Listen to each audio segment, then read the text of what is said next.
திரு ராஜகோபால், இங்க தமிழ்நாட்டுக்கு வந்த உள்துறை அமைச்சர் அமித்ஷா அவர்கள் திமுகவை 2026 சட்டமன்ற தேர்தலில் வேரோடு பிடுங்கி எறிவோம் அப்படின்னு பேசுறாரு. அடுத்த நாள் அதிமுக பொதுச் செயலாளர் எடப்பாடி பழனிசாமி 2026 சட்டமன்ற தேர்தலோட திமுகவினுடைய கதை முடிந்துவிடும் அப்படிங்கிறார். எந்த நம்பிக்கையில சொல்றீங்க? அதற்கான பதிலையும் திரு அமித்ஷா அவர்கள் அந்த கூட்டத்தில் குறிப்பிட்டார். அமித்ஷா அவர்கள் அந்த கூட்டத்தில் மிக தெளிவாக குறிப்பிட்டது, அதிமுகவிற்கு சுமார் 22, 23, 24, 25% வாக்குகள் கிடைத்து பாரதிய ஜனதா கட்சி கூட்டணிக்கு 18% அளவுக்கு கிடைத்தால் அது ரெண்டையும் நான் சேர்த்து பார்க்கும்பொழுது 43%, 45% வாக்குகள் நிச்சயமாக இந்த கூட்டணிக்கு கிடைக்கும். அது மட்டுமல்லாமல் மேலும் சில கூட்டணி கட்சிகள் இதில் இணையப் போகின்றன, அதையும் குறிப்பிட்டார். இப்போது பாமக, தேமுதிக இவையெல்லாம் நிச்சயமாக இந்த கூட்டணியில் வந்து சேரும், வருங்காலத்தில் நிச்சயமாக வந்து சேரும். இதெல்லாம் வந்து அதெல்லாம் சேரலையே, அந்த 18 அவங்கெல்லாம் இருந்தாங்களே, இதெல்லாம் வந்து தேவையற்ற கருத்துக்கள். நான் இப்போ வந்து சொல்ல ஒரே ஒரு கருத்தை சொல்ல விரும்புகிறேன். நம்பர்னு வந்துட்டா ஒன்று அது ஃபேக்சுவலா பார்க்கணும், அது டேட்டா கடந்த கால தேர்தல் பேசுறேன். இல்ல நீங்க பேசுங்க. இல்ல நீங்க ஒன்னு சொல்றீங்க இல்லீங்களா, அது பார்க்க கூடாதுன்னு சொல்றீங்க இல்லீங்களா. ஒரு நம்பர் சொல்லி இவ்வளவு வாக்குகள் வரும் அப்படின்னா அப்ப அது பார்த்து தானே பேசணும்.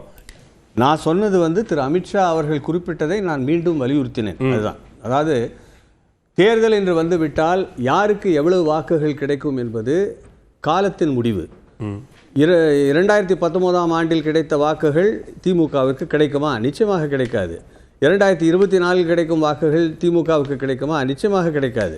2026 ஆண்டில் எத்தனை வாக்குகள் கிடைக்கும் என்று திமுகவால் சொல்ல முடியுமா? நிச்சயமாக சொல்ல முடியாது. இதுதான் தேர்தல் களம். தேர்தல் களத்தில் யாருக்கு எவ்வளவு வாக்குகள் கிடைக்கும் என்பது யாருக்கும் தெரியாது. ஆகவே ஒரு அனுமானத்தின் பேர் தான் நாம் பேச முடியும். அனுமானத்தின் பேர் நீங்க சொன்ன வாதம் சரியானது. திமுகவுக்கு நீங்க சொன்ன மாதிரி 19ல வந்தது 24ல வராது, 24ல வந்தது 26ல வராது.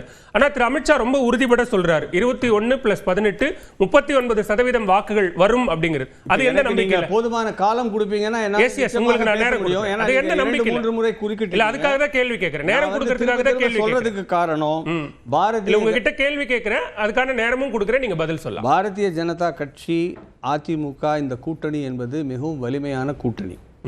ஒன்று. இரண்டாவது, அதிகார பலமும் கொண்டது, அமைப்பு பலமும் கொண்டது, மக்கள் பலமும் கொண்டது இந்த கூட்டணி.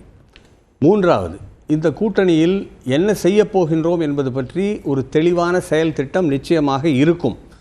அதிமுக தான் இந்த கூட்டணியின் தலைவர் என்பதும் நிச்சயமாக தெரிவிக்கப்பட்டுள்ளது. ஆகவே எந்த ஒரு தெளிவும் இல்லாத ஒரு திமுக கூட்டணியில் இருந்து மக்கள் அதில் வந்து திருமாவளவன் வந்து ஒரு சமயத்தில் என்ன சொல்றார், இலங்கை தமிழர்களை கொன்றவர்கள் யார்? இலங்கை தமிழர்கள் கொன்றவர்கள், நான் இப்பவும் கேட்குறேன், இலங்கை தமிழர்களை கொன்றவர்கள் யார்? அப்பொழுது திமுக கூட்டணியில் இருந்தபோது என்ன செய்து கொண்டிருந்தது? காவேரி நோட்டிஃபிகேஷன் வந்தபோது திமுக கூட்டணியில் இருந்தது. அந்த 5 ஆண்டுகளுக்கு காவேரி நோட்டிஃபிகேஷனை போடாமல் இருந்தது திமுக அந்த கூட்டணியில் இருந்து கொண்டு என்ன செய்து கொண்டிருந்தது? இப்படி கேட்ட கேள்விகளுக்கெல்லாம் பதில் கிடைக்கவில்லை வரலாற்றில். ஆகவே அப்படிப்பட்ட அந்த கேள்விகளுக்கெல்லாம் இப்பொழுது அந்த கட்சிகள் எல்லாம் என்ன செய்து கொண்டிருக்கின்றார்கள்? நிச்சயமாக திமுகவுடன் இருப்பார்களா என்று கேட்டீர்கள் என்றால் நிச்சயமாக இருப்பார்களா என்று சொல்ல முடியாது. தேர்தல் வர வர யார் எந்த பக்கம் இருப்பார்கள் என்று யாருக்கும் தெரியாது. வெளியில போயிடுவாங்கன்னு உறுதியா சொல்ல முடியாது. அதுதான் நான் சொல்றேன். ஆனா பல்வேறு பிரச்சனைகள் திமுக கூட்டணியிலும் இருக்கின்றன. அதை தான் நான் கூட்டணியில இருக்கு. அதிமுக கூட்டணியில் இப்ப இருக்கிற கூட்டணியில அதிமுகவுக்கும் பாரதிய ஜனதா கட்சிக்கும் இருக்கிற இந்த கூட்டணியில நிச்சயமாக எந்த ஒரு பிரச்சனையும் கிடையாது. இல்ல, தொடர்ச்சியாக மத்திய உள்துறை அமைச்சர் அமித்ஷா கூட்டணி ஆட்சி அப்படிங்கறத சொல்லிட்டே இருக்கிறாரு. என்டிஏ ஆட்சி அப்படிங்கிறாரு. இங்க தமிழ்நாட்டில் அதிமுக பொதுச் செயலாளர் அதிமுக தனிப்பெரும்பான்மையோடு வெற்றி பெற்று ஆட்சி அமைக்கும்ங்கிறத மீண்டும் மீண்டும் உறுதியா சொல்றாரு. அப்ப அது குழப்பம், முரண்பாடு. நீங்க ஆட்சியை கொடுத்துட்டீங்களா?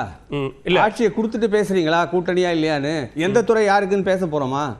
எதுக்கு தேவையில்லாத ஆட்சி அமைச்சிட்டு தான் ரெண்டு பேரும் தேவையில்லாத கருத்துக்கள்?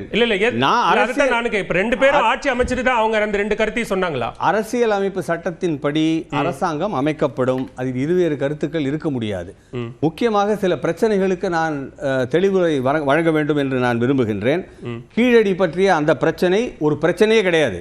கீழடி விவகாரத்தில் ஆய்வை தொடங்கியது அதிமுக, அதற்கு ஒப்புதல் கொடுத்தது, முதலில் ஆய்வை தொடங்கியது பாரதிய ஜனதா கட்சி, அதற்கு பிறகு அதை தொடர்ந்தது அதிமுக ஆட்சி. அந்த அதிமுக ஆட்சியில் அதற்கு ஒப்புதல் கொடுத்தது பாரதிய ஜனதா கட்சி.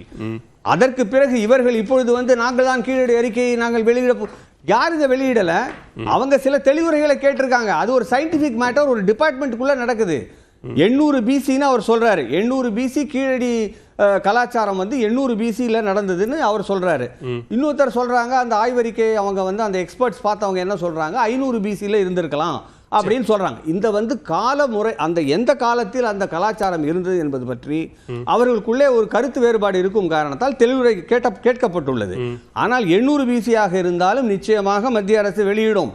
காலத்தின் இது ஒரு தாமதம் ஏற்படுகின்றதே தவிர நிச்சயமாக மத்திய அரசுக்கு இதில் என்ன இருக்குதுன்னு எனக்கு புரியல. மத்திய அரசு ஏன் இதை நிறுத்தணும்? இரண்டாவது, இவங்க நிதி ஆதாரங்களை பத்தி பேசிட்டு இருக்காங்க. காங்கிரஸ் ஆட்சியில் இவங்க கூட்டணியில் இருந்த போது தமிழ்நாட்டுக்கு ₹1 கொடுத்த பொழுது எவ்வளவு பைசா கிடைச்சிட்டு இருந்தது?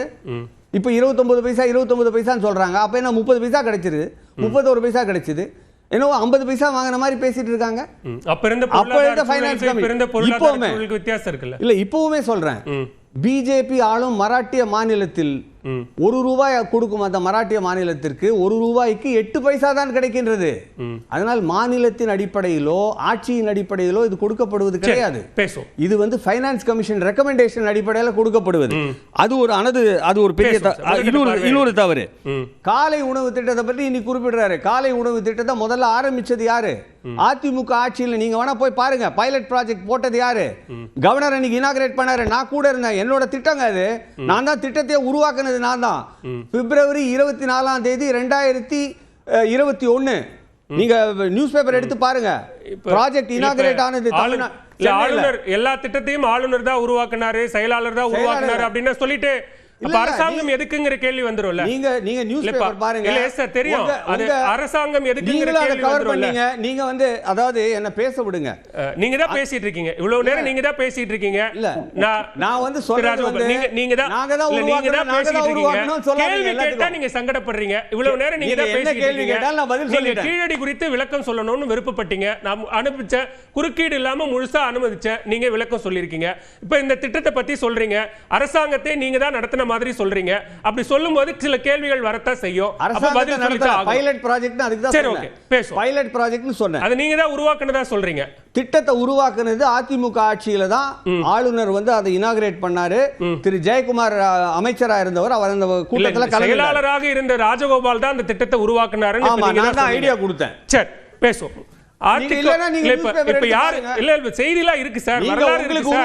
நீங்க தெளிவு உங்களுக்கு உருவாக்க சார். சாட்சியமா இல்ல சாட்சியமாக ராஜகோபாலே இருக்காருல்ல. நீங்க தான யாரோ கொடுத்த திட்டத்தை என்னோட திட்டம்னு சொல்லிக்கிறீங்க. இல்ல சார், திட்டத்தை உருவாக்குனது அதிமுக ஆட்சியா திரு ராஜகோபால்? இல்ல யாரு இதுக்கு ஆதாரம்? திட்டத்தை உருவாக்குனது யாரு? அதிமுக ஆட்சியா திரு ராஜகோபாலா? திட்டத்தை உருவாக்குனது யாரு? இல்ல அந்த காலை உணவு திட்டத்தை நீங்க பைலட் ப்ராஜெக்ட்டா உருவாக்குனது திரு ராஜகோபாலா அதிமுக ஆட்சியா? பாருங்க, ஐடியான்னு கொடுக்கிறது வந்து பியூரோக்ராட்ஸ் தான் கொடுக்கறாங்க. Fine sir, okay, done. அதை செயல்படுத்துறது ஆட்சி.